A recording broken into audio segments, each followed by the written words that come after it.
বছর ধরে টানাপোড়েন চলা পাকিস্তানের সাথে সম্পর্কের উন্নতি ঘটছে বাংলাদেশের।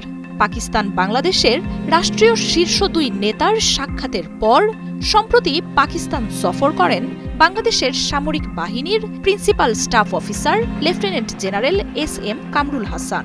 আর এসব ঘটনায় বাংলাদেশ পাকিস্তান সম্পর্ককে ঘিরে নতুন সমীকরণ নিয়ে আলোচনা শুরু হয়েছে বিশ্ব গণমাধ্যমগুলোতেও। কূটনীতি, অর্থনীতির পর এবার পাকিস্তানের সাথে প্রতিরক্ষা সম্পর্ক জোরালো করতে দেশটির JF-17 থান্ডার যুদ্ধবিমান কিনতে বাংলাদেশ আগ্রহ দেখিয়েছে, এমনটাই জানাচ্ছে ইসলামাবাদের গণমাধ্যমগুলো। 250-টিরও বেশি ডিজাইন অপশন নিয়ে ওয়ালটন স্মার্ট ফ্রিজ, বোঝে আপনার প্রয়োজন।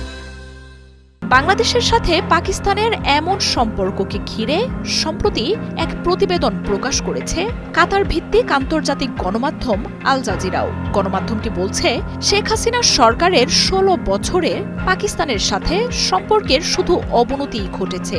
সম্ভাবনা থাকলেও দেশটির সাথে কূটনৈতিক যোগাযোগও ছিল স্বল্প। তবে আগস্টে হাসিনা ও আওয়ামী লীগ সরকারের পতন দেশ দুটির আলোচনার দ্বার খুলে দেয়। সেপ্টেম্বরে জাতিসংঘের সাইডলাইনে বৈঠকে বসেন অন্তর্বর্তী সরকারের প্রধান উপদেষ্টা ড.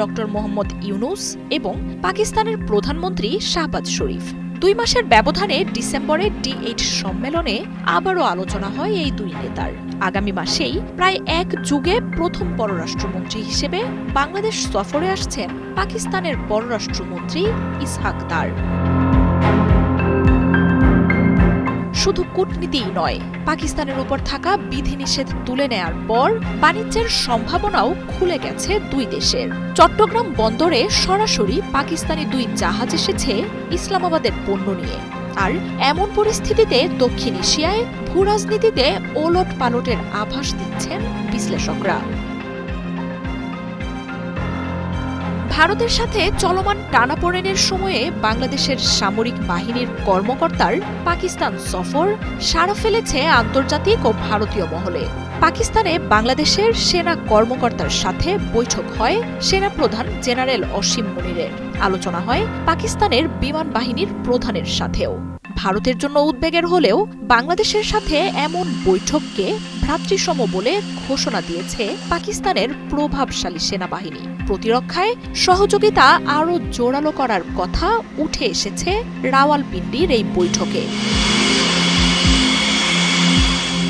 এরপরই পাকিস্তানের গণমাধ্যমগুলো বলছে, দেশটির JF-17 থান্ডার যুদ্ধবিমান কিনতে আনুষ্ঠানিকভাবে আগ্রহ দেখিয়েছে বাংলাদেশ।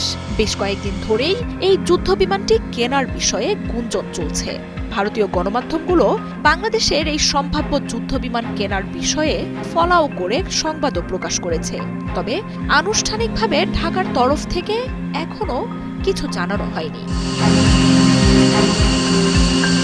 তবে বাংলাদেশের প্রতিরক্ষা খাতে JF-17 আগমন যুগান্তকারী পরিবর্তন ঘটাতে পারে বলে বলছেন সামরিক বিশ্লেষকরা। চীনের সহযোগিতায় তৈরি যুদ্ধবিমানটিতে রাশিয়ান ইঞ্জিন এবং পশ্চিমা প্রযুক্তি ব্যবহারের কথা জানাচ্ছেন তারা। সিঙ্গেল ইঞ্জিন লাইটওয়েট সুবিধার পাশাপাশি বহুমুখী যুদ্ধের জন্য প্রস্তুত করা হয়েছে বিমানটি। মিসাইলের পাশাপাশি বহন করতে পারে 7,000 পাউন্ড বিস্ফোরক। মার্জিয়া উপমা, 71।